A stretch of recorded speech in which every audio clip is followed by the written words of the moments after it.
Good morning friends. आज मैं फिर आप लोगों के लिए एक नया वीडियो लेकर आया हूँ। आज पढ़ाने वाला हूँ मंत्रिमंडल और मंत्रिपरिषद।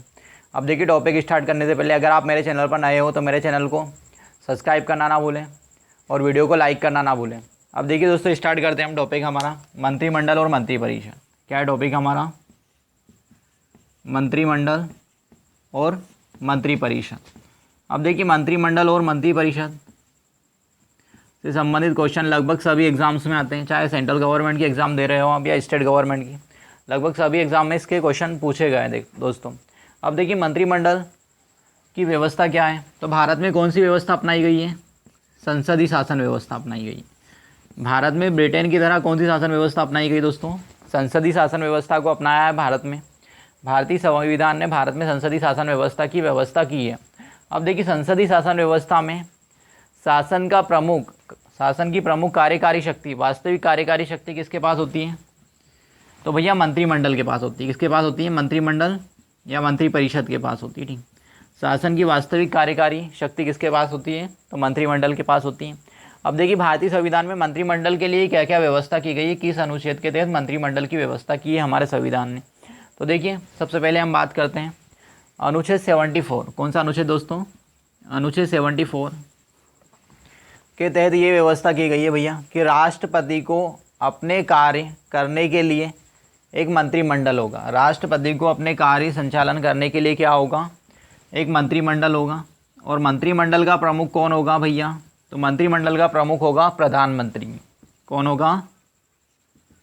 मंत्रिमंडल का प्रमुख कौन होगा? प्रधानमंत्री। देखिए, अनुच्छेद 74 के तहत राष्ट्रपति को अपने कार्य संचालन करने के लिए एक मंत्रिमंडल होगा या एक मंत्रिपरिषद होगी। एक मंत्रिपरिषद होगी जिसका प्रमुख कौन होगा? प्रधानमंत्री होगा। ठीक है। अब इसके बाद देखिए, इसी में आगे बात करते हैं अनुच्छेद 75। अगला अनुच्छेद कौन सा है हमारा? 75। अब देखिए, अनुच्छेद 75 के तहत राष्ट्रपति किसकी नियुक्ति करेगा? प्रधानमंत्री की नियुक्ति करता है। राष्ट्रपति किसकी नियुक्ति करता है? ये क्वेश्चन मोस्ट इंपॉर्टेंट है, कई बार एग्जाम्स में आया कि प्रधानमंत्री का क्या होता है? नियुक्ति होती है, निर्वाचन होता है, पदोन्नति होती है। तो भैया अनुच्छेद 75 के तहत राष्ट्रपति प्रधानमंत्री की नियुक्ति करता है और प्रधानमंत्री की सलाह पर अन्य मंत्रियों की नियुक्ति करेगा।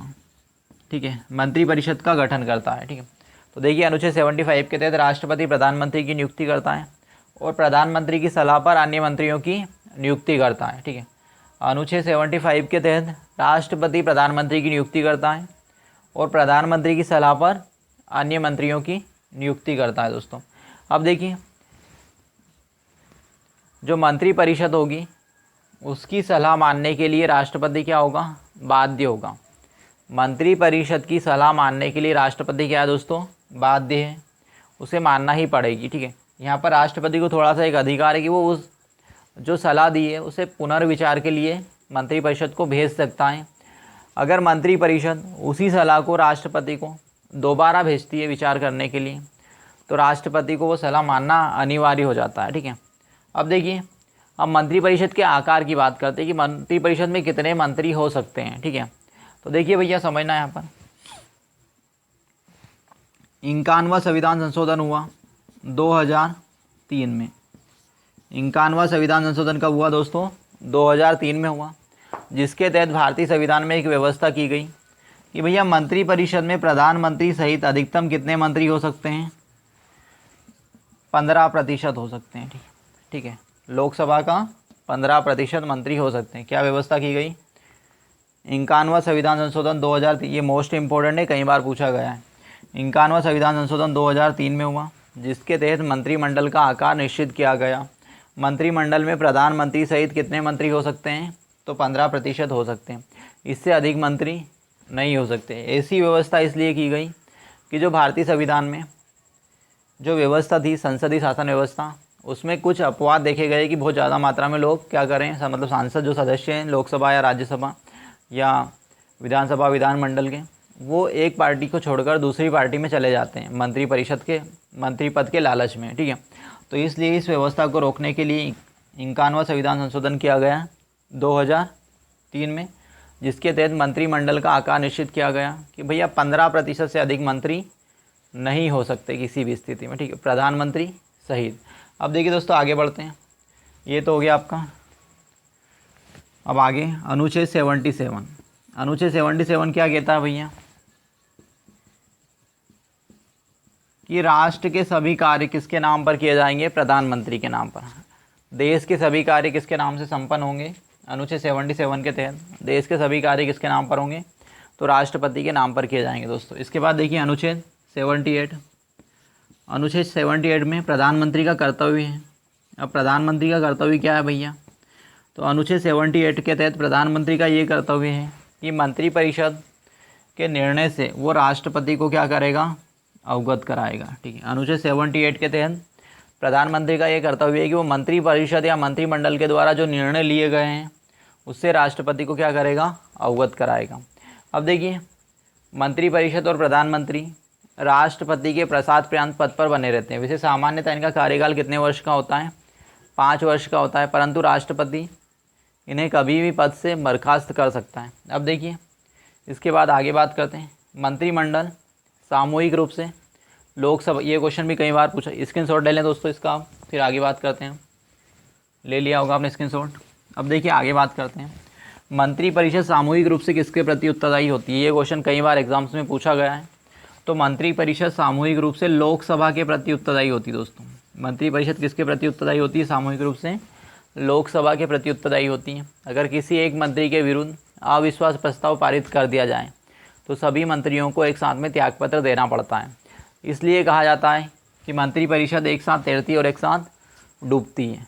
अगर किसी एक मंत्री के विरुद्ध अविश्वास प्रस्ताव पारित कर दिया जाए तो सभी मंत्रियों को क्या करना पड़ेगा? त्यागपत्र देना पड़ता है। इसलिए मंत्रिपरिषद एक साथ तैरती और एक साथ डूबती है दोस्तों। अब देखिए आगे बढ़ते हैं। मंत्रिपरिषद और मंत्रिमंडल में क्या अंतर है? ठीक है, क्या है अगला टॉपिक हमारा? मंत्रिपरिषद और मंत्रिमंडल में अंतर। तो देखिए सबसे पहले समझना, मंत्रिमंडल में भैया 15 से 20 प्रमुख मंत्री होंगे। क्या होंगे? 15 से 20 प्रमुख मंत्री होंगे जो कैबिनेट मंत्री होंगे। क्या होंगे? 15 से 20 कैबिनेट मंत्री होते हैं। और मंत्रिपरिषद में सभी मंत्री आ जाते हैं, कैबिनेट मंत्री भी आ जाएंगे, राज्य मंत्री भी आ जाएंगे और उप मंत्री भी आ जाएंगे।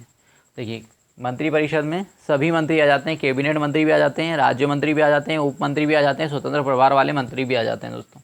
तो देखिए यहाँ पे 15 से 20 हो सकते हैं और ये 70 से 75 तक हो सकते हैं अधिकतम। ठीक है, और ये सरकार के ऊपर निर्भर करता है। 15% किसी भी स्थिति में 15% से अधिक नहीं होंगे। ठीक है, मंत्रिपरिषद में।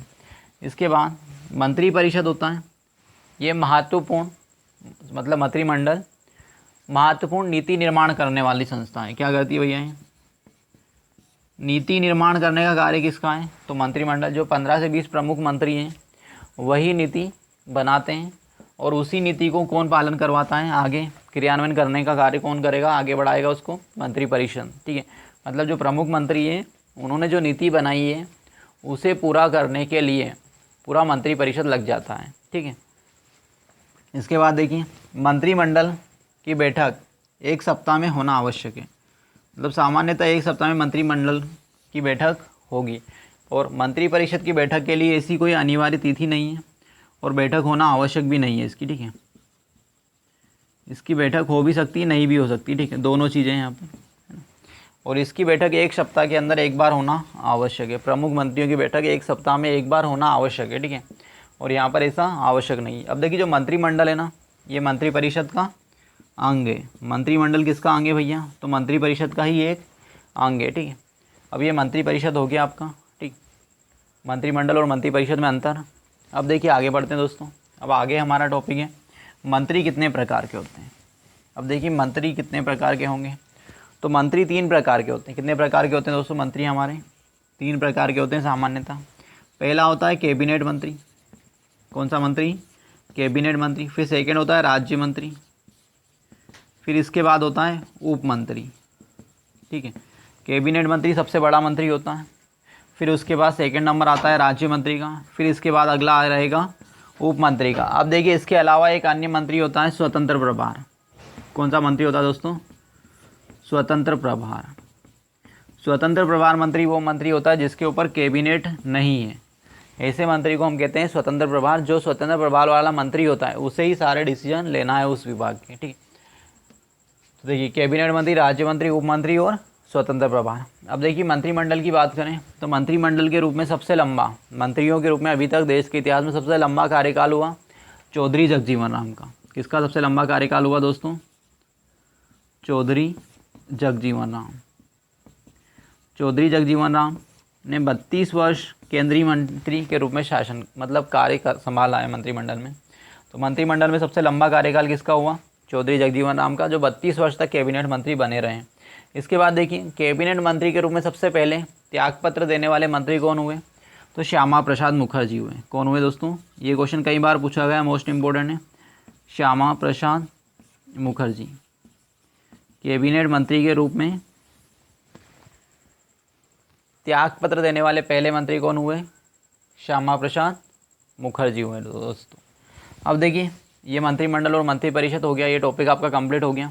अगर आपको ये वीडियो अच्छा लगा हो तो लाइक करना ना भूलें और मेरे चैनल को सब्सक्राइब करना ना भूलें। Thank you.